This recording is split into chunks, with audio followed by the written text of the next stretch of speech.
Happening tomorrow, the Trump administration says it is sending ICE agents to several U.S. airports if the partial government shutdown continues. This comes as long lines crowd airports all across the country. You see some of them behind me, from New Orleans to Georgia to New Jersey and Arizona. Glad you're with us tonight. Hi, everybody. I'm Michelle Esteban.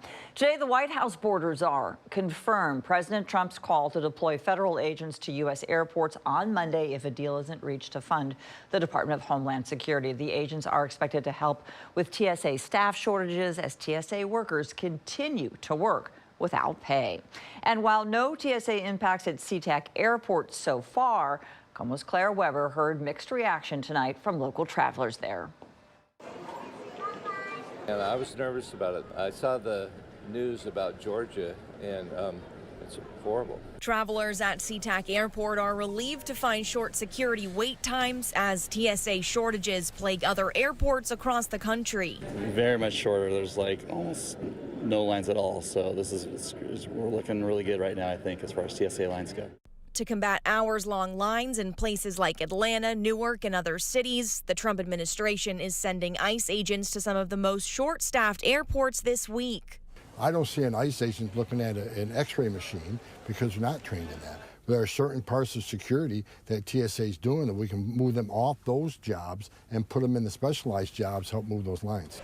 Border czar Tom Homan says ICE agents would likely assist with the airport's exit and entrance security, but some local travelers worry about the implications their presence may bring. I think that's a terrible idea, and I think that it's really obviously unjust because there are people who, for very obvious reasons, wouldn't feel comfortable seeing ICE agents when they're traveling.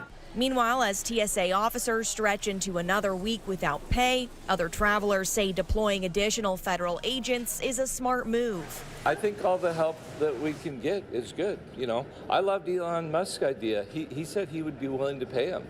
It's just the dumbest thing that these guys aren't all paid. They're essential. SeaTac Airport officials say they're monitoring the situation closely, but expect local operations to continue as normal for now. From SeaTac Airport, Claire Weber, KOMO News. Washington State Senator Patty Murray reacting to the president's call for ICE agents to assist at crowded airports. In a post on X, she wrote this in part: "I'm sure the next thing the American people want after long lines at TSA is to get wrongfully detained, beat up, and harassed by ICE. No blank check for ICE. We need reform and accountability." U.S. Representative Pramila Jayapal also released a statement late this afternoon saying, quote, "ICE agents have no business or the proper training to function as TSA agents. This is a thinly veiled attempt to intimidate people during travel. We have seen the chaos and havoc that ICE has brought to our communities.